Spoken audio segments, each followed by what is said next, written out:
Olá pessoal, eu sou Pedro Brandão, professor de língua portuguesa formado pela PUC do Rio de Janeiro. Começa agora mais uma videoaula do nosso canal Português Papo Cabeça. Em primeiro lugar, inscreva-se no nosso canal para não perder nenhuma das nossas próximas videoaulas e ative o sininho para receber todas as notificações. Nessa aula nós vamos interpretar o conto Flor, Flores, Ferro Retorcido, de Natália Borges Polesso. Para se assistir a essa videoaula, é necessária uma leitura prévia do material didático que nós estamos disponibilizando através de um link que se encontra na descrição da videoaula. Convém lembrar que a interpretação que nós estamos dando é a nossa interpretação pessoal. Se você interpretar o texto de outra maneira, você pode e até deve nos escrever através dos comentários, ou através do nosso e-mail, ou através da nossa fanpage do Facebook. Agora vamos supor que você já leu o texto. Temos nesse conto uma narrativa em primeira pessoa, um dos muitos contos presentes na coletânea Amora, uma coletânea de contos que falam sobre a descoberta da homossexualidade por mulheres, discorrendo sobre maneiras de essa descoberta ocorrer, ainda que fora dos padrões. Essa aula está sendo publicada no dia 25 de agosto, quarta-feira.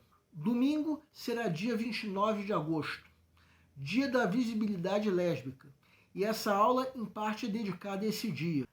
A narrativa ocorre no ano de 1988, um ano em que a Organização Mundial da Saúde ainda não havia retirado a homossexualidade da categoria de doenças. Então podemos perceber que se trata de um conto que fala sobre uma menina que aos 8 anos de idade se descobria lésbica, numa época em que tal característica era considerada doença. E a narradora estava se descobrindo nessa época apaixonada por sua vizinha. Vejam o primeiro parágrafo desse conto. Quem quiser pode dar uma pausa. A narradora deixa claro o quanto aquela figura feminina lhe era marcante. Era tudo que ela se lembrava entre todas as faces que ela via durante a infância. E essa é a maneira dessa narradora apresentar essa figura, que fora a figura mais marcante de sua infância. Então esse primeiro parágrafo é descritivo, focado nessa mulher, e já dando a perceber a paixão platônica que essa narradora sentia por essa mulher. Percebam que esse primeiro parágrafo tem uma predominância de verbos no tempo presente do indicativo, como vocês podem ver nesses verbos que estamos destacando em verde. Apesar de começar com o tempo pretérito imperfeito do indicativo, que estamos destacando em vermelho, e um trecho no pretérito imperfeito do subjuntivo, que estamos destacando em azul. Mas a predominância do tempo presente convida o leitor a entender esse parágrafo como uma série de comentários. Comentários sobre o quê? Sobre o quanto aquela figura feminina era marcante para a narradora. Uma paixão platônica. Já o segundo parágrafo relata fatos que eram do cotidiano daquela ocasião. E a predominância de verbos no imperfeito do indicativo nos convida a entender que tudo que está nesse parágrafo eram fatos marcantes e inesquecíveis, pelo menos para a narradora. Numa primeira leitura, é possível que a gente pense que essa figura marcante fosse a vizinha Celoí. Eu confesso, inclusive, que na minha primeira leitura eu pensei nisso.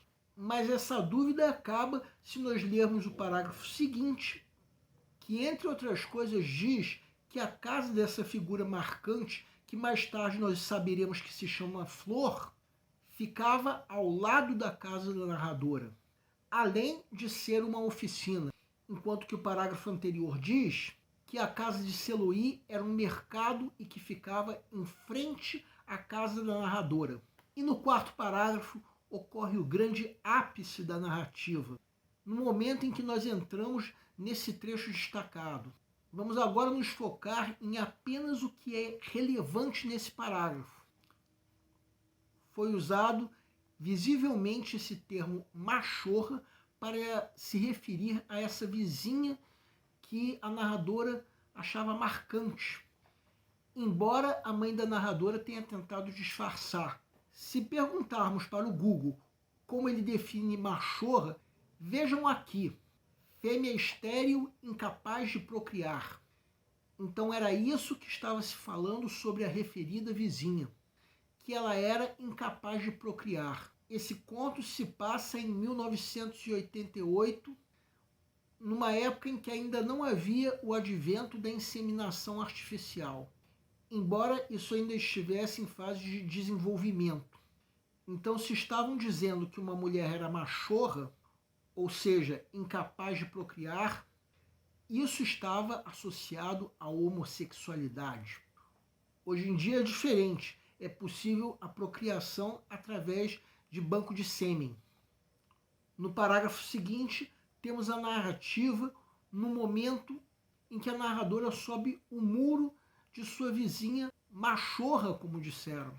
Quem quiser pode dar uma pausa. E a narradora estava se perguntando o que seria isso. Entre outras coisas, a mãe estava menos preocupada com a queda da filha e mais preocupada com a curiosidade que sua filha tinha sobre de que se tratava esse termo. Até que no parágrafo seguinte, finalmente a mãe responde que machorra seria uma doença de ferro retorcido, que de alguma maneira a narradora associou ao tétano. E a narrativa foi se desenrolando, e a narradora, pensando que a vizinha tivesse essa doença, decidiu presentear essa vizinha com flores, desejando melhoras. Embora é claro que havia uma segunda intenção por trás disso. A mãe era egressa de uma sociedade homofóbica e começou a censurar as atitudes da filha. Essa filha, por sua vez, parecia ter em Seluí sua melhor amiga e foi brincar com ela. Nesse momento, essa referida vizinha, por quem a narradora tinha uma paixão platônica, entrou. E pensando que essa vizinha fosse doente, a narradora perguntou se ela estava melhor. E sentiu toda a sedução daquela mulher e descobriu que ela se chamava Flor, ou Florinda de batismo. Logo depois, a narradora volta a brincar com Seluí, que lhe explica, através dos brinquedos, o que é machorra. A amizade entre elas fica evidente, mas havia uma certa diferença de idade. A narradora tinha 8 anos e Seluí tinha 11 ou 12 anos. Então, por aí nós já entendemos que Seluí estava mais adiantada na escola do que a narradora. Por isso, sabia do que se tratava. Vamos agora reler o momento em que Seluí explica a questão para a narradora. E ainda deixa claro, pelo menos para os leitores, que Flor era lésbica. Quem quiser pode dar uma pausa e entenderá que isso fica claro no momento em que Seluí explica o que é machorra. E a narradora, a fim de confirmar o que estava pensando, pergunta se o Sr. Kuntz e Flor eram namorados.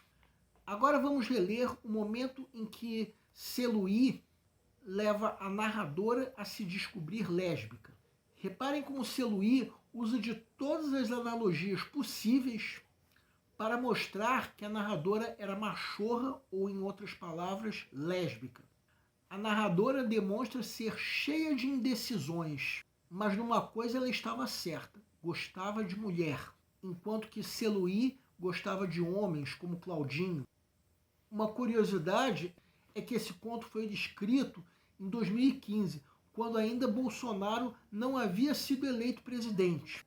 E Seluí usa as cores azul e rosa como uma das muitas tentativas para mostrar à narradora sua orientação sexual. Não parece a ministra Damares? E no último parágrafo tivemos o desfecho da história.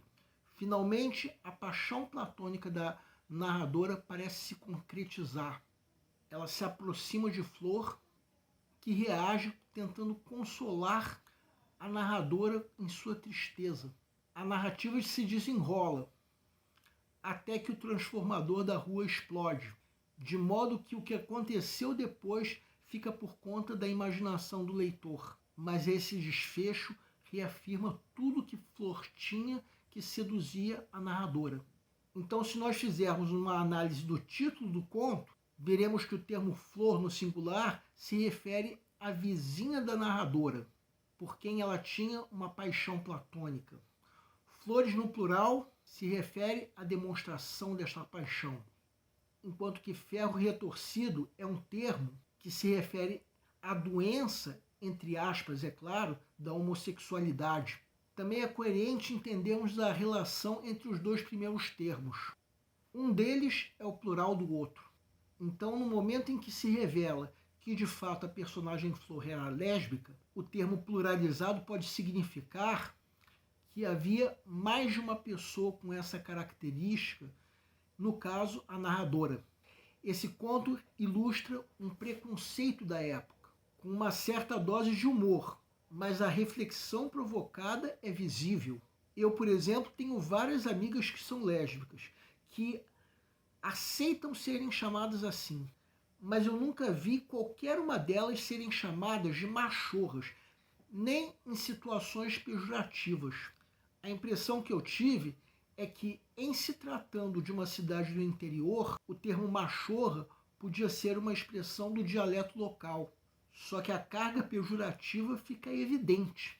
Então a reflexão que o conto nos convida a fazer é relativa à dificuldade de expressar os sentimentos que estava associada nessa época a essas pessoas.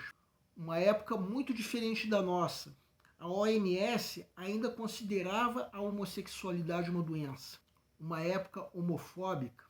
Quem tinha como característica a homossexualidade sofria muito por não poder expressar seus sentimentos. O nosso canal Português Papo Cabeça antigamente se chamava Aprenda a Língua Portuguesa. Cada vez mais nós estaremos focados em vocês, que estão movendo a roda da história para que seja criado um futuro melhor para todos. Então o nosso foco principal continua sendo os vestibulandos, que terão no nosso canal uma fonte importante de estudo de língua portuguesa, onde nós ensinaremos os recursos da nossa língua para que possam, em primeiro lugar, escrever de forma adequada, entre outros textos, a redação do vestibular. Em segundo lugar, para que possam interpretar textos de forma adequada, não apenas na tua prova de vestibular ou concurso, mas também na leitura de textos que ajudarão vocês a se manterem atualizados, pensando que na prova de vocês também são cobradas questões de atualidades. Cada vez mais nós teremos no nosso canal um Papo Cabeça. Ensinaremos nossa língua sim, mas de forma a estimular a inteligência que nasceu dentro de vocês e que precisa ser estimulada. E a missão do nosso canal continua sendo melhorar cada vez mais. Então vocês podem usar tanto o nosso e-mail quanto a nossa fanpage do Facebook para fazerem qualquer comentário, elogio, crítica ou até reclamação sobre as nossas videoaulas. E vocês também podem usar tanto o nosso e-mail quanto a nossa fanpage para pedirem para esclarecer qualquer dúvida que vocês tenham sobre a matéria. E nós agradecemos a todos vocês que estão assistindo nossas videoaulas. Em especial, nós agradecemos a todos vocês que estão compartilhando nossas videoaulas com outras pessoas. Muito obrigado porque vocês estão ajudando o nosso canal a ser feito. Muito obrigado e aguardem nossa próxima aula.